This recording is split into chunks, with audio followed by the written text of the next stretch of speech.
मेरी बेटी कोचिंग जा रही है। बेटा तूने बहुत अच्छा किया फौजी बनने का अपना फैसला बदलकर। हम गरीब माँ बाप तेरे भाई को खो चुके हैं, अब अपनी बेटी नहीं खो सकते थे।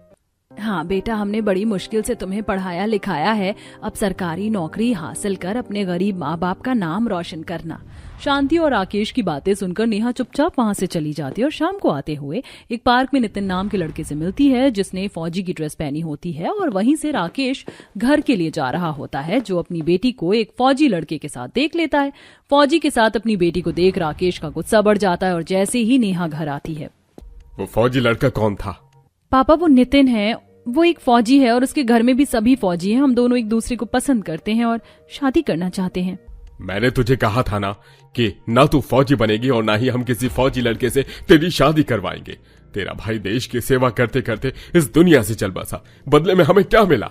बेटा तेरे पापा बिल्कुल सही कह रहे हैं। अगर तूने अपने लिए कोई और लड़का पसंद किया होता तो हम शादी के लिए कभी मना नहीं करते। वो फौजी है, उसकी जिंदगी कब खत्म हो जाए कुछ पता नहीं।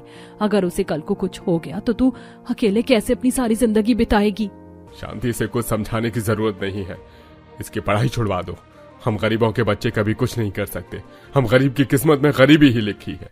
राकेश नेहा से नाराज हो जाता है और उसकी पढ़ाई छुड़वा देता है। इसी तरह कुछ दिन बीत जाते हैं और जब नितिन को इस सच का पता चलता है तो वह खुद ही रिश्ते की बात करने के लिए अपनी माँ के साथ आता है। भाई साहब, मैं आज ही बॉर्डर से अपने घर आई हूँ और घर आते ही मुझे नेहा के बारे में पता चला। आप प्लीज इस रिश्ते के लिए हाँ कर दीजिए। मैं वादा करती हूँ हम लोग नेहा का जिंदगी भर ख्याल रखेंगे। आप लोग अपना वादा कैसे पूरा करेंगे जब आप लोग को यही नहीं पता आपकी जिंदगी कितनी लंबी है? इतना बोलकर राकेश उन लोगों को घर से निकाल देता और दरवाजा बंद कर देता। अब नितिन के कहने पर अर्चना घर चली जाती है, पर नितिन 4 दिनों तक घर के बाहर ही बैठा रहता है। और कभी राकेश के घर नेहा का देवर सूरज आता है तो कभी उसकी ननद काजल जाकर शांति के घर के कामों में मदद करवाती है। सब देखकर राकेश और शांति का दिल पिघल जाता है और वह रिश्ते के लिए हाँ कर देते हैं। मैं तुम्हारी शादी तो करवा रहा हूँ, पर अगर कभी तुम अकेली हो या मेरी जरूरत पड़े तो भूल जाना कि तुम्हारा कोई पिता भी है।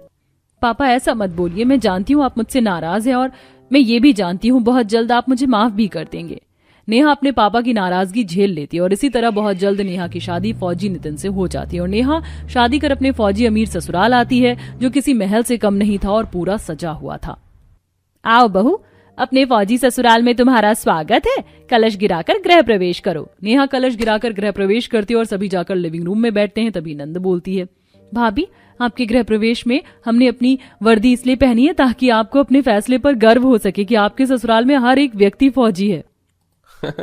और भाभी हमने तो आपके आने की खुशी में कल